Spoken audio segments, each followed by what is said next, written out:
You little man, just see him go. This baby can run all day long. I wonder what I would do if there were two of him. I am very happy I decided to wait before having another child.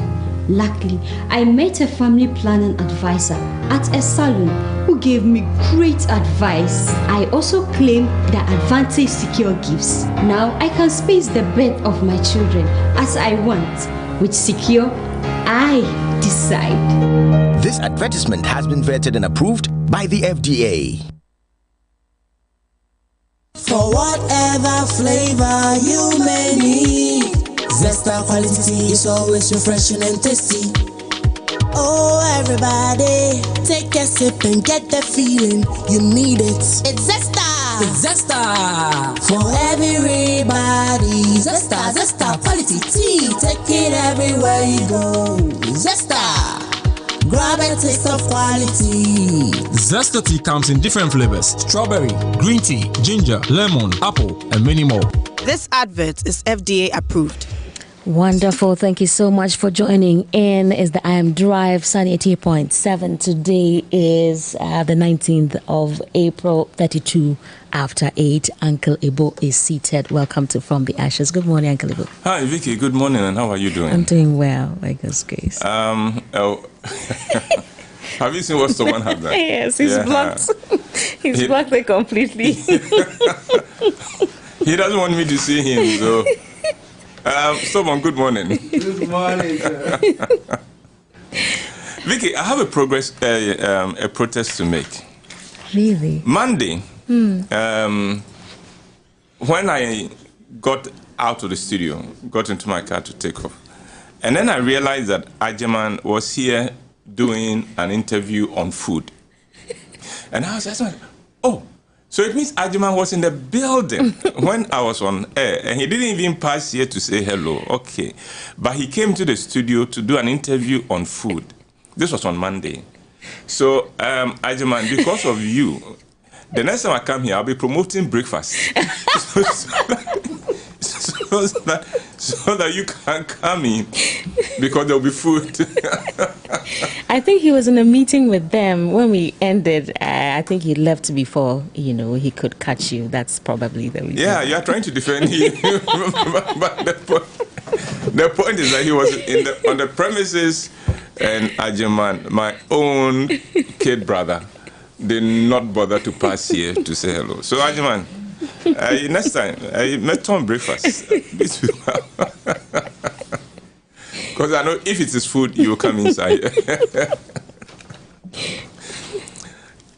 Vickie, today I am going to introduce a personality that we don't talk about much. We don't talk about much because he is not too attractive to our mentality and our way of thinking and doing things.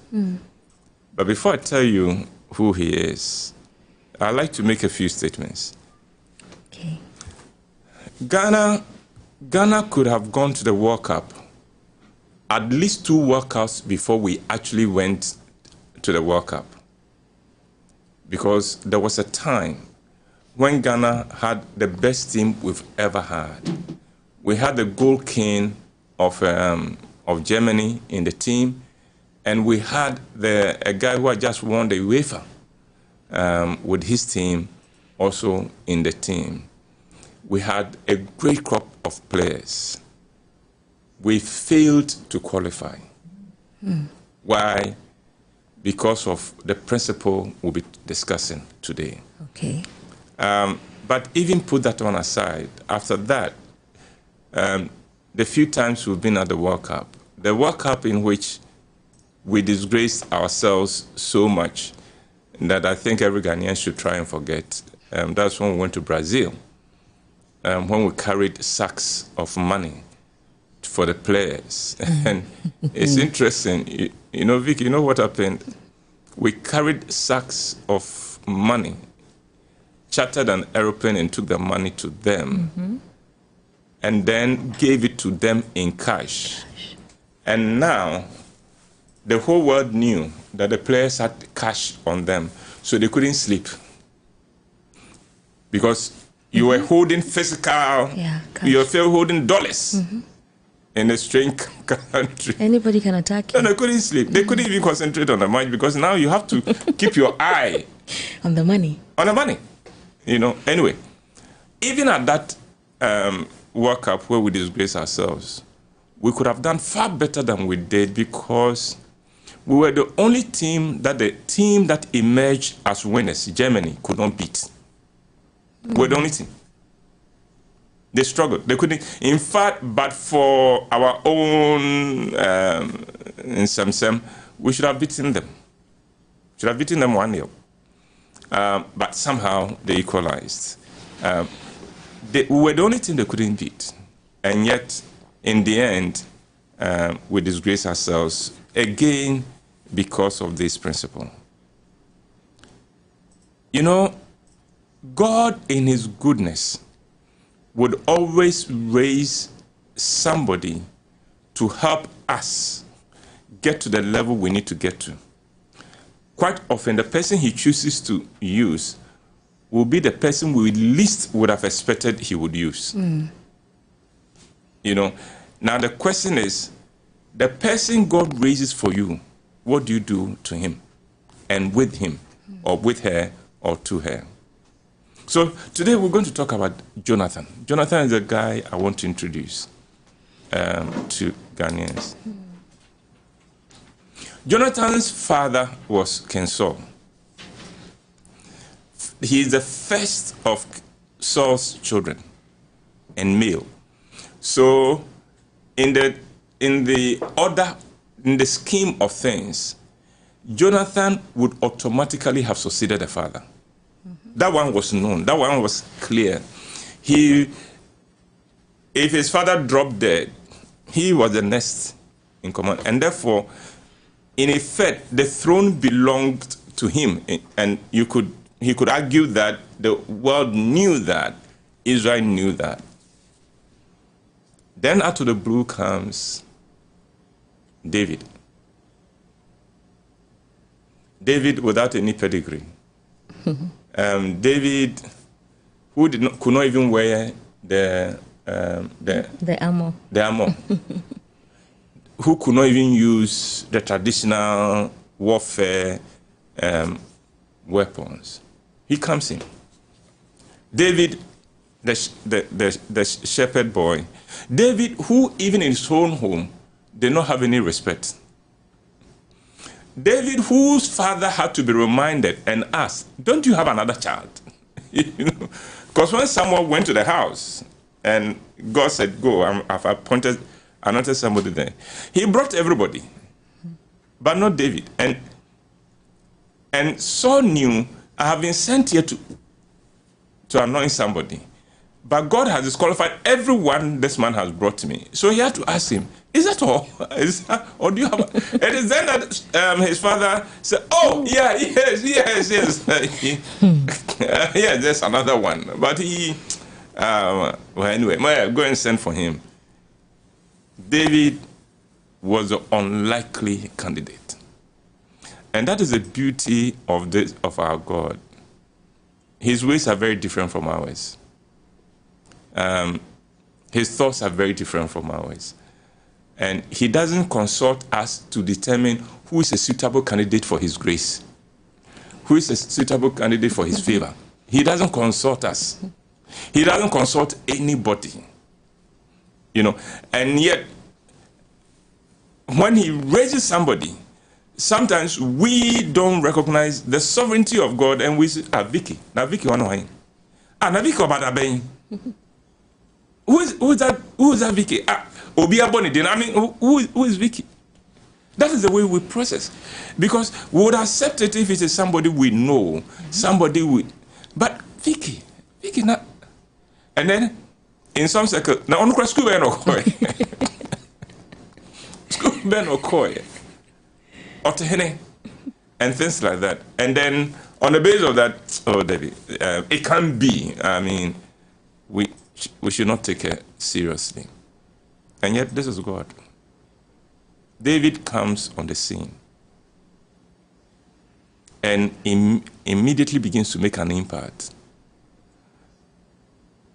Goliath, who was a big issue, the big problem, David disposes of him just like that. And after that, Saul, Jonathan's father, co-opts him into the army, makes him captain, and sends him out to fight his battles. And every battle David went into, he came with great results. Victory upon victory upon victory, to the extent that the women, and if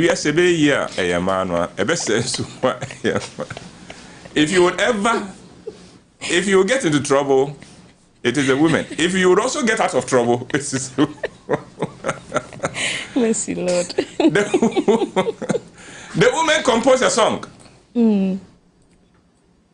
Saul has killed his thousands. David his 10,000s. And it becomes a hit. The song becomes a hit. Everywhere people were singing the song. And Saul immediately takes offense and is afraid for his position. Interesting. He's afraid for his position, but he knows, okay, I've seen some.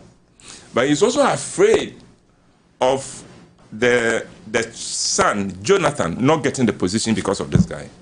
Because if they are ascribing to David 10,000 and to me, the king, 1,000, then what stops them from demanding tomorrow that he should be king? You know? So what do? This boy, I must kill him. I must kill him. But Jonathan, and thank God for Jonathan, Jonathan discerns that this guy's victories are not due to him. Because after all, who is he? But there seems to be something special about this person. There seems to be something anointing. And Jonathan was in touch with the spiritual, so he could tell this is not physical. So he aligns himself to David and tells him, I know that one day you'll be king. But when you become king, remember me and my people, my descendants. Jonathan, who knew that the rise of David means me possibly losing out, did not mind about losing that position. He recognized the bigger picture and realized that if Israel is to progress and to prosper, this is the man God has chosen to use. We don't understand why he has chosen to use him. The man himself has nothing to do with it. It is God. And sometimes we must understand, when God anoints people and raises them up and we fight against them, we are fighting against God. That's right. Because the people God chooses to use, they themselves had nothing to do with it. Yeah. They were sitting there somewhere, and God just decides, I've chosen you. And Jonathan aligns himself with this guy. So much so that when his father confides in him that and that this boy, Mazai, we must eliminate him, he goes to tell David, my father wants to kill you, so watch out. And continues to work with him till finally he helps him to escape the hands of his father for the time being. Jonathan. Now it's interesting. When Saul decided that the person God has raised to make his throne, his position even more secure, was his enemy, Saul stopped winning against his real enemies because he has invented an enemy for himself he was fighting. Saul never won any battle again. And the Philistines kept on gaining grounds. The people David had been anointed to take care of. Why has Ghana not won the World Cup? Because we haven't recognized this principle. The principle is this, that in every setting, God would anoint one person through whom all of us will look good, through whom all of us will win. Sideline him, be envious of him, be jealous of him, sabotage him, and all of us lose. It's as if we set him aside, if we sabotage him, if we undermine him, we would win and God will give the grace he has put on him on us. He won't. The destiny he's put on him to win the victories, he won't take and give to any of us. He's giving it to that person. And yet, if we don't support those people and promote them, what happens is that we dwindle. We never go anywhere. And that is why, and we see that, I use soccer because it is, soccer, you can see it more graphically. And because you can also see the beginning of a game and the end of the game, so you can analyze it. The reason why Ghana would have had a world boxing champion in Azuma, Ikote, and Co. Okay. It's because in boxing, it is me, myself, and I. Nobody else. If I win, it's all me. I get all the credit. That's the Ghanaian mentality. The Ghanaians want everything to be about them. In soccer, there are 11 of us. I may not be in the position to score. I could give it to Minister Newman to score. But if Minister Newman scores, whose name will make the headlines? Who in your born ever go through? No, I won't give it to him. Or if I will give it to him, I will give it to him with a spin on it. You know, those who know soccer, Vickie, you're not, I'm sorry I'm using terms, but I'm sure the others would. Is it like swindling? You have to play with the ball a bit. No, the spin is this. Minister Newman, have you played soccer before? Yes, sir. Okay. You know, I can give you a passer. It will make you look bad to the spectators. Yeah. Because the way I kick it, as the ball is coming towards you, the ball is spinning. So when you touch it, it will go in a different tangent from what you expect it to be. Wow. Because of the spin I've put on it. So the spectators are sitting in the stands. They see that I have given you a pass, and they think that you couldn't control the pass. But I know why you couldn't control the pass, because I put a spin on it. You couldn't control it. That ball was not to be controlled. So they can sit back, or I will give you what we call the 50-50 pass, where if you are the striker or a forward player, the defender will break your leg if you went for the ball. So the spectators will still sit there and say, oh, but he gave me the pass. Look, he didn't even run. He didn't even go. No, I've given you a 50-50 pass.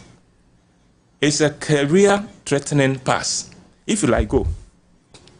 Wow. And every footballer understands those kind of killer passes and will not go out, run. Then, depending on the body language of the defender, you realize that this one, if I go, it will be the end of my game. So you don't, then, yeah. And we've done this in our soccer. We've done this to the extent that we have a team only in name, but not in spirit. Because the few players who have been raised to help us go further, we will sabotage them. We will sabotage them. We either won't give them a pass, we'll give them bad passes, or we will make them sit on the bench, or we will not even call them to camp. Let's see the case of Argentina. Argentina's relationship, Argentina is the current World Cup holders. And they are the World Cup holders simply because of one person, Messi. But Messi was raised for Argentina many years ago, and Argentina did not recognize him. They didn't recognize him because they have had Maradona, and they didn't want anyone to obscure the memory of Maradona. So Argentina did not like him.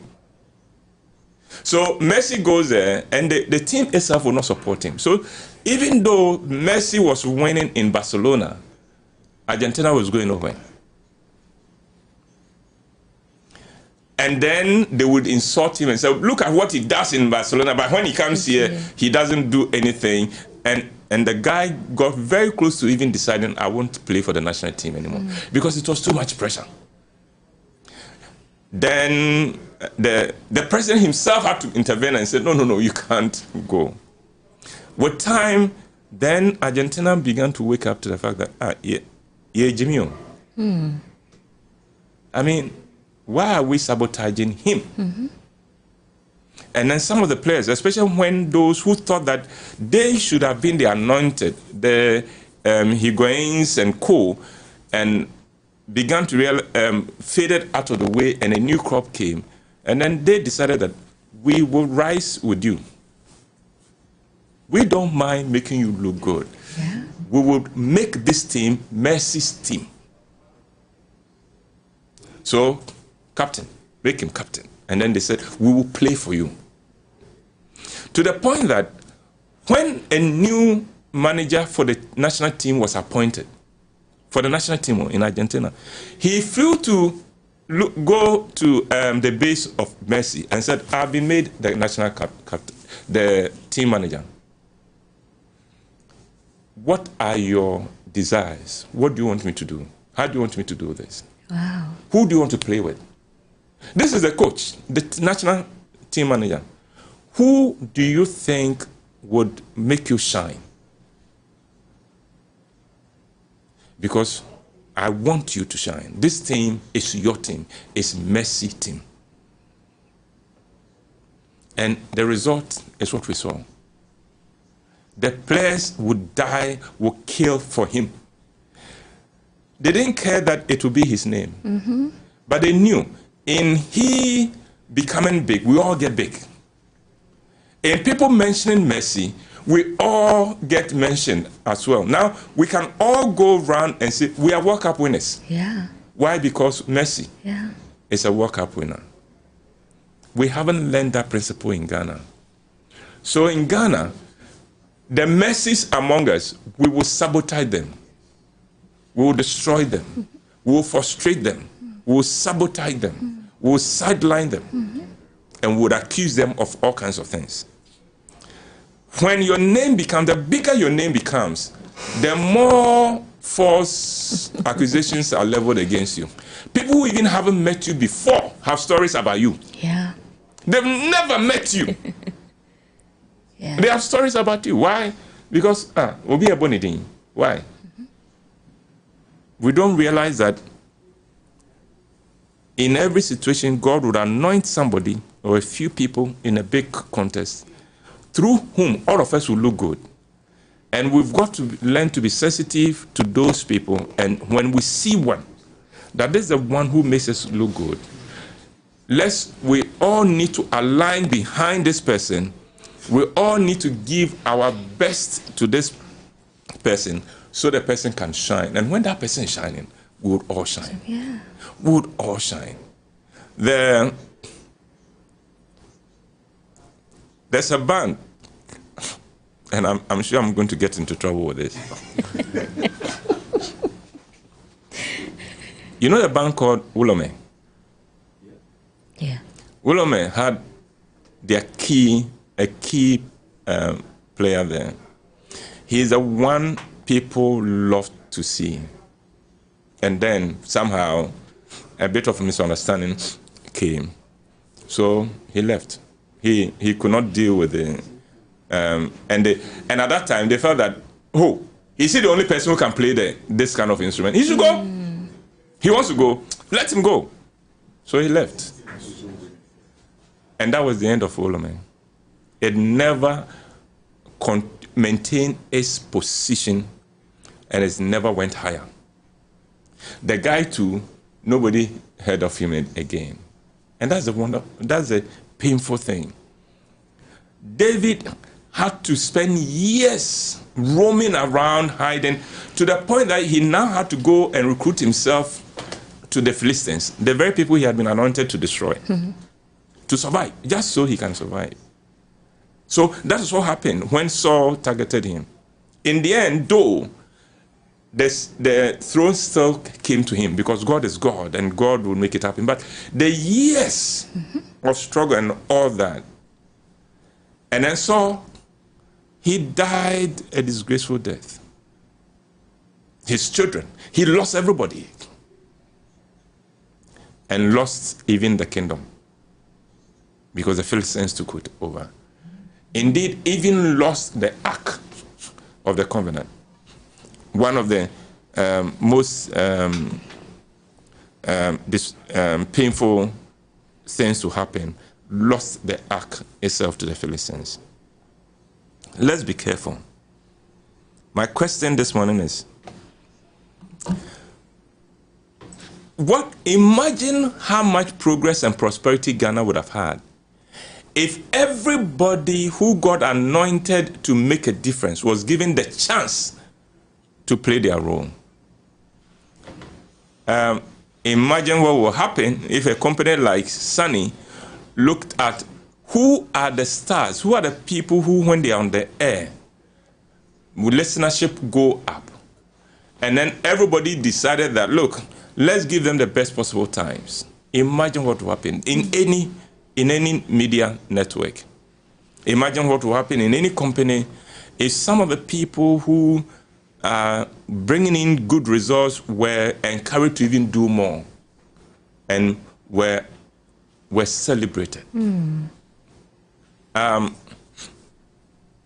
There is a media house in Ghana, I won't mention the name, who were blessed with one person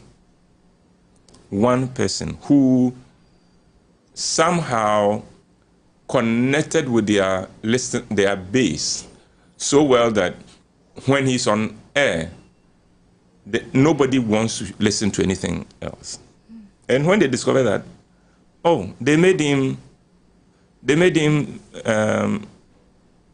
they gave him all the freedom. He had the freedom to choose what kind of program he was going to do, freedom to decide what kind of guests he's going to have. He has a producer, but the producer is only a producer in name. Run the show. It is yours. And the company continues to get bigger and bigger and bigger. That is the way to do it. If we would only allow the people we know, and Vickie, we know it. You can always tell who God has given a special anointing to. We can tell. If those people, we responded to them with joy, with celebration, and said, this is God's anointed. Now, let me make it personal. Imagine what your life would have been like if everybody who had the means and the power to open new doors for you and to make you go higher had played their role. You would have been way out there. Plus, those people who would have opened those doors for you would also have benefited from your being there.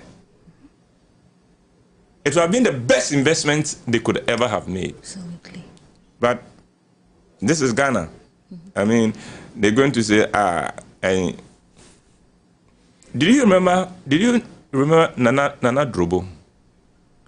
Nana Drobo was a guy who came up and said, he was a herbalist. Okay. Who came up and said he has been given the cure for AIDS. Okay. Japan came for him. He ran away from Japan because he said when he saw what they want to do with what he has been given, he realized it would not be in the interest of Ghana or anything. So he found a way and ran away. So when he came back, it became a whole controversy and things like that. So I spoke to somebody in one of our medical research centers. And I said, you guys, Nana Drobo's claims, why don't you at least give him a hearing and see whether there's something in it or not? Why are we sitting down for some other country to come and pick him to go and do whatever they want to do with him? Vickie, this was the guy's answer. And I'm quoting him. He spoke Twi. Ah, Mr. White. Now, so you name wahine. If I go and help him, if we go and do this, that's what you name wahine. Enjoy it. So, any and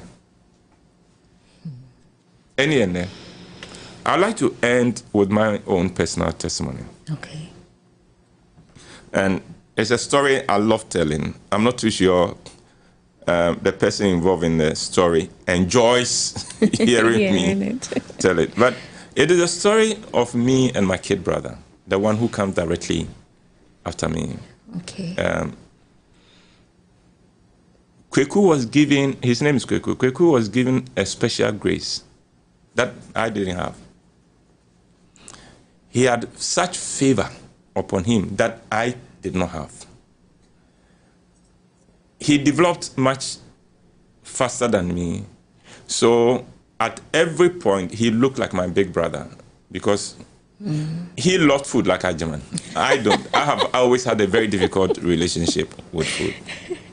Kweku was much more intelligent in school than I was, by far, in school than I was. Kweku was much more socially adjusted than I was. That wherever he went, people fell in love with him and talked a lot about him. And what that did was that it annoyed me. So I beat him a lot. Wow. And it didn't help that he was also the favorite of my mother. And so my relationship with him was a very hostile one. Hostile from my side. He never responded to me in any with any hostility or anything.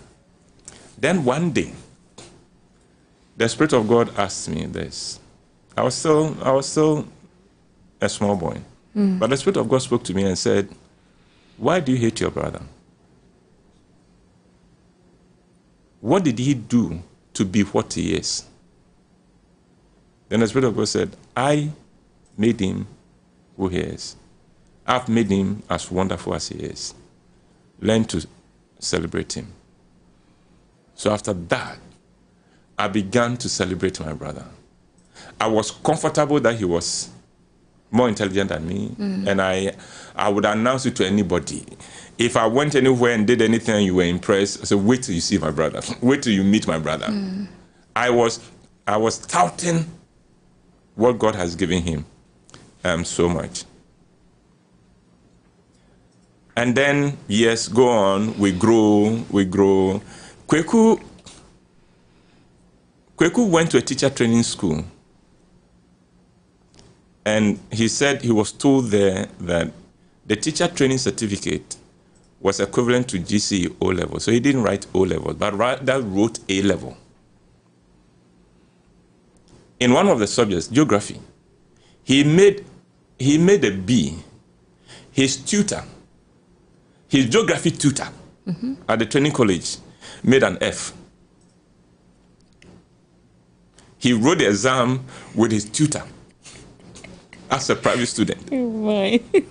That's it. So when Kweku finished the Form 4 teacher training thing, he could teach at Prempeh College. He was teaching maths at Prempeh College. Wow. And then he discovered that without writing the GCE, he couldn't, O-levels, he wouldn't, even with the A-levels, he would not get it. Because the A-levels, he had AABB in those days. I'm talking about something that happened way in the 70s. So he had to teach at Prempeh and write the O-levels and make it there. Kweku got to the university before me. But it is because of Kweku I also went to the university. Because he came to me, I was working at SNET one day, one evening, and said, "It is not right for me to be at the university and you are not at the university. So come, we are going to registry. I've discovered a course you can do. Let's go. And we are going to register." But he could do that because I had celebrated him. I was comfortable with the fact that God has made my kid brother bigger than me, more wonderful than me, more excellent than me. I was cool with that. And all I pray for is, in what other ways can I support him? And whatever ways I could support him, I did. And in doing that, here I am. And that is a wonderful thing about supporting those God is raising, because then you align yourself with the purposes of God. That's right. And you cannot fail to be blessed. And that is my presentation for today. Let's remember Jonathan, and let's become a Jonathan for somebody today. This is amazing. Message coming through says, thank you, Uncle Ebo. You make it so sweet listening to you.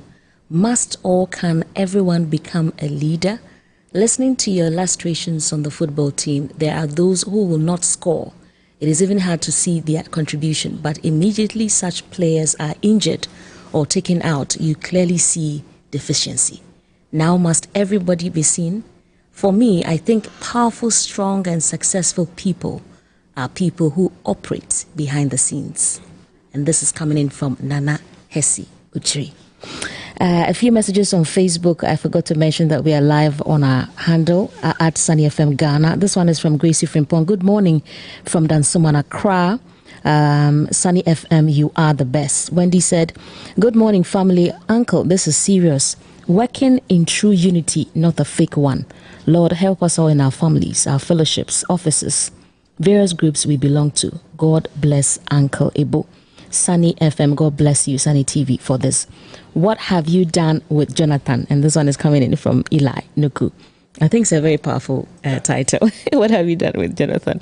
Kwesi Bless says, God bless you for your teaching. Martin Bewa says, Ghana, God help us eschew selfishness and see the good in people and help celebrate them. So, Uncle, in turn, as a people, what you're saying is that we need to celebrate.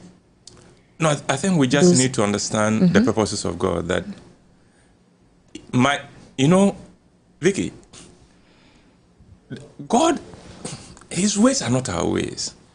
The prayer you may be praying, the answer for you, he may give to somebody else. For you. Do you understand me? He himself will not drop it for you. He will give it to somebody else.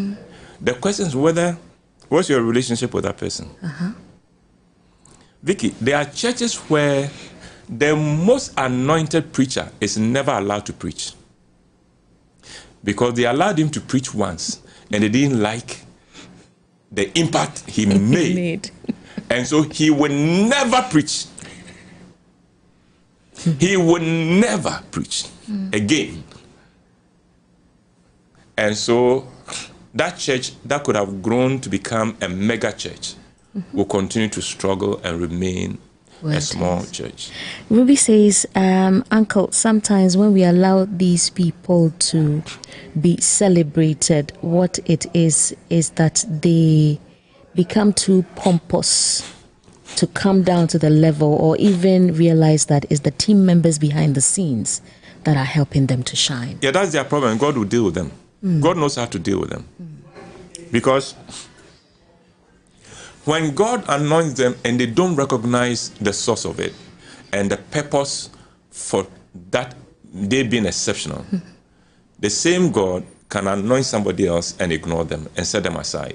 After all, it was God who called Saul and made him king. When Saul failed to understand that, he set him aside.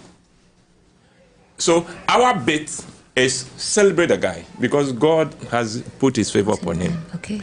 If he becomes too big, if he's showing all of us, being arrogant to all of us, don't worry. The same God who raised him knows what to do. Thank you so much. Doreen Adu says, powerful. Thank you, Uncle Ebo. Uncle Ebo, we're looking forward to tomorrow. This is Real Nuggets. That's right. We appreciate you so much. I'm praying that we'll have more of Uncle Ebo when he's gone. Uncle Ebo, are you grooming some people? Am I? Are you grooming anybody to start in your stead? Oh, yes. Wonderful, there are quite a lot of people God is raising. I am not grooming them. God is raising them. Because sometimes I think it is a mark of a bit of arrogance to think you can groom anybody. It is God. If God gave you this anointing, It is not up to you to decide who to pass it on to. He We must remember that. Wow.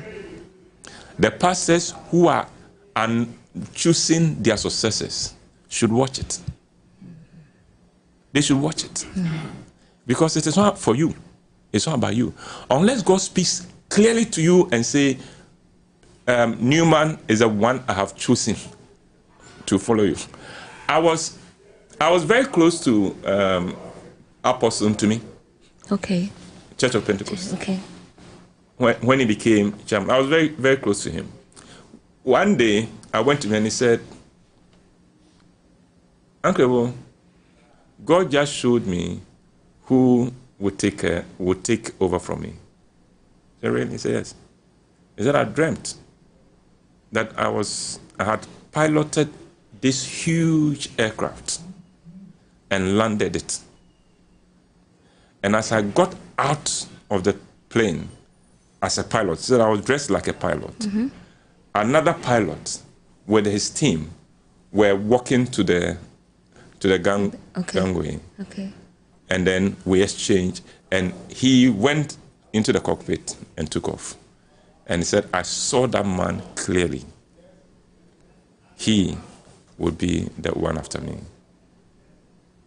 He did not, after that one, he kept it to him. He didn't even tell the guy. He didn't tell the guy. That God revealed he would fulfill it. But it was not a person he had in mind. Okay. But when that dream was given to him, he immediately backed off and said, he will decide who. And maybe someday, tomorrow, maybe I'll tell you how he himself became chairman. Okay. Because that's also a fascinating story, how Apostle to me became the chairman for Church of Pentecost. Wonderful man. Opening and open me. Thank you so much, Uncle Ebo. From the Ashes was brought to you by Secure Pale. And of course, Zesta Tea. Message says, of course, sunny frequency modulation is the best in Ghana, Diana. And for Uncle Ebo, this one also says, you said when he is gone. Sorry, but I'm wondering if I missed something. No, he shared it all, and I'm sure there's more to share tomorrow. Tune in tomorrow at 8:30 a.m. And listen to Uncle Ebo some more.